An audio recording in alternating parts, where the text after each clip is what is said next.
He's joining us live from Government Plaza with the details. Corey, what did they talk about?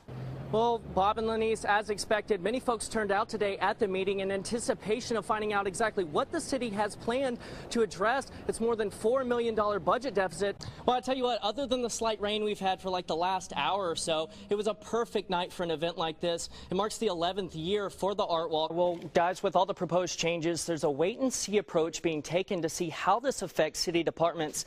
This afternoon, I spoke to Dr. Sam Fisher, and has treated festival goers to a number of big-name acts, and that includes Tom Petty and the Heartbreakers, which are actually on the main stage right now. I did, Bob and Lenise. I have an example of one of those voting cards right here. For the most part, it looks like your standard ID. Petty O'Toole's actually opened in January of 1980, making it one of the longest running bars in Mobile. Even the most routine hill, which wouldn't seem treacherous in any other situation, like this one, proved to be a headache to both motorists and emergency responders who contributed to a lot of the reported accidents. And sometimes it wouldn't even take that, and just stepping outside onto the wrong part of ice could lead to an accident. Baldwin says the chase finally ended once police slammed Blackman's car into this fence, but they say he didn't plan on going quietly. Instead, they say he refused to leave his car, and that's when they say he began reaching underneath the driver's seat for a gun. Fans are absolutely fired up for tonight's game. Everywhere you turn, folks are decked out in orange and blue,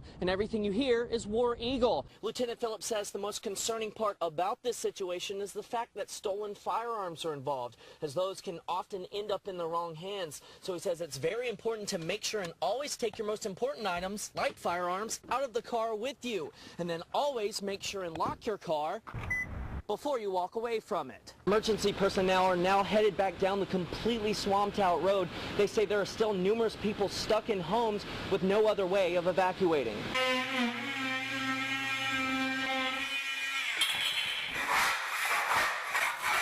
Renovating a home is hard work. But for the volunteers that are helping 79-year-old Robert Huber, it's well worth it. We want our veterans to know this atrocity that you have suffered. We want to be here for you, and we want to help you get through this. The Vietnam and Korean War vet was the victim of a violent home invasion on February 25th. The suspects viciously beat him and stole his TV. Since then, he's been recovering, and law enforcement has been working to find who was responsible. The community has also reached out to help Huber. Along with a $500 reward from a third party, the local nonprofit organization Disaster and Victim Services, led by Tony Dickey, received a grant from the Home Depot Foundation to renovate the victim's home. Today, Dickey and other volunteers that came and went began the work. When he comes home, he's going to come home to a different house. It's going to be wheelchair-friendly, accessible. The yard's going to be manicured.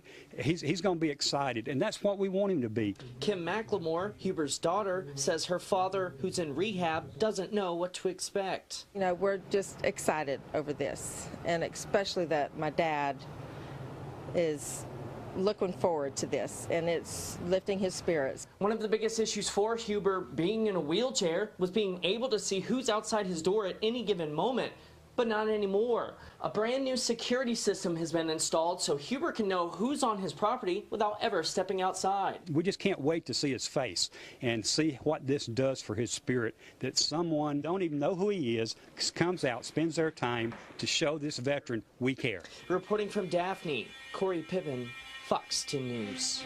At the Gulf Breeze home where neighbors say Sharon Adelot lived for more than 10 years, you'll now see flowers outside the door. They're only small reminders of what the beloved mother and teacher meant to those who knew her best. Great mom, teacher, to be respected. Everybody wanted to be Sharon. She was just very humble and just wonderful Christian person. But it's the same home where authorities say she was murdered on Christmas Eve, allegedly by her 17-year-old son, Brandon. Close friend Jennifer Keenan says she couldn't believe the news. Just tragic. My heart just broke. It's a wonderful family. It's the last thing you think would happen. Authorities say the teen had been arguing with his mother before the murder. Deputies say he struck her with a baseball bat and stabbed her with kitchen knives. Authorities say the teen's vehicle was found at a nearby house several hours later. Deputies then surrounded the home and Brandon Adelot surrendered. He faces a charge of second-degree murder.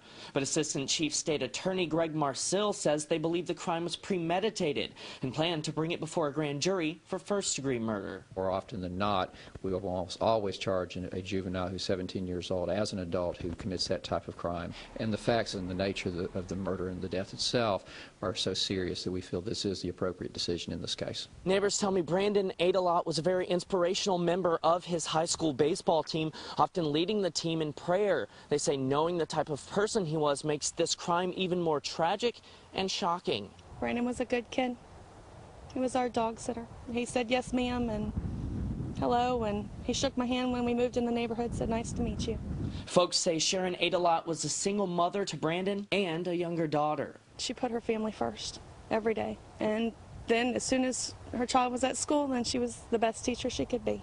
In Gulf Breeze, Corey Pippin, Fox 10 News. 5 days ago, like thousands of others, local pastor Rusty Branch was running in one of the most prestigious events in the world. In the blink of an eye, everything changed.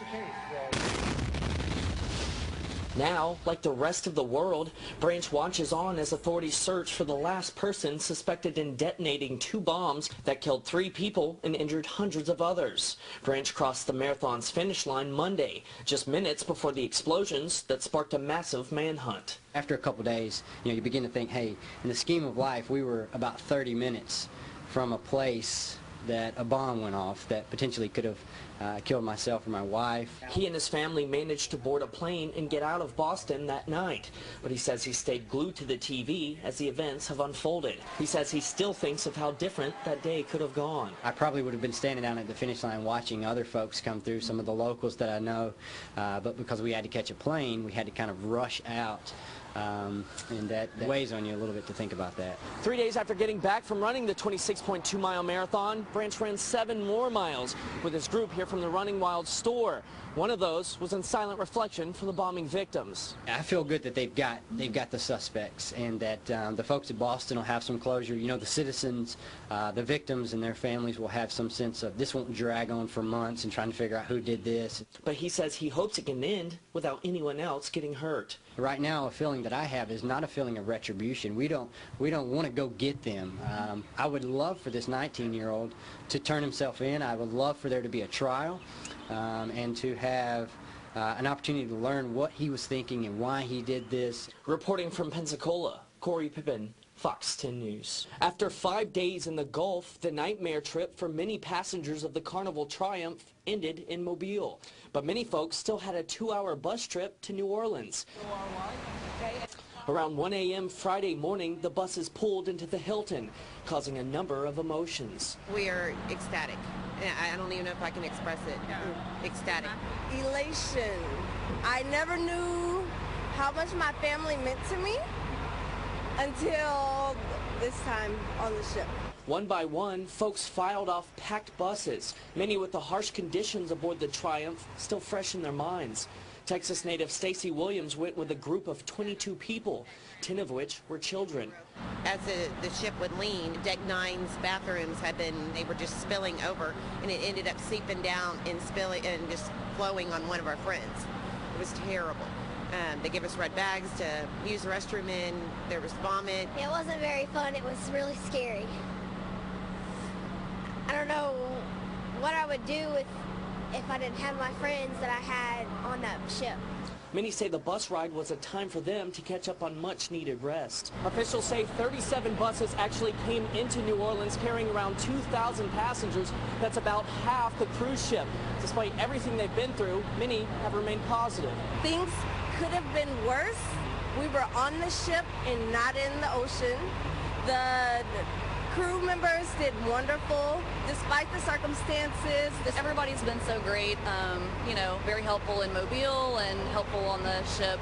The staff were great, so everybody's just been trying to make the best of a tough situation. Reporting from New Orleans, Corey Pippin, Fox 10 News. Residents here at the Wild Oak Farms Apartments have been getting regular visits from an unexpected guest. Just the past couple of days, we've been having a bear come out. Like that one right there? Oh, is he behind us now? Yeah. If he's behind us, yeah, please don't eat me. This young male black bear has been making the woods behind these apartments his home and turning this dumpster here into his buffet. The bear's presence has drawn plenty of attention from residents throughout the complex. Robert Jackson has been watching the bear since he first appeared. He's pretty friendly. I mean, he's been coming up within feet of people and stuff like that. He's been eating and going back to the woods. He's even climbed the tree eating. He's been sleeping on my back porch, on the neighbor's back porch. Residents say the bear hasn't shown signs of aggression, and the most damage he's done so far is leave a trail of trash leading into the woods. He's 125 to 150 weight, probably about 20 months old. He's probably been kicked out by his mama, so he's dispersing out trying to find him a territory, and he's ambled through here and found a gold mine in that dumpster. One thing's for sure, the bear is definitely not shy. At one point actually walking up to within a couple feet of me, just checking me out. And the Florida Fish and Wildlife Conservation Commission hopes that curiosity can lead to him being caught and relocated. It's something that we don't like necessarily. It's not good for bears to be eating out of dumpsters, plus in close proximity to people. They're big, powerful animals. These are not dogs. These are not something you want to try to pet or be in close contact with. But obviously, you got children in here, and all of us are either disabled or older people and stuff, and so you don't want anybody harmed or injured. And he hasn't done anything so far, but yeah, he kind of needs to be moved on. Reporting in Cantonment, CORY PIPPIN, Fox 10 News. Wow, Corey, can't believe you let that bear get that close.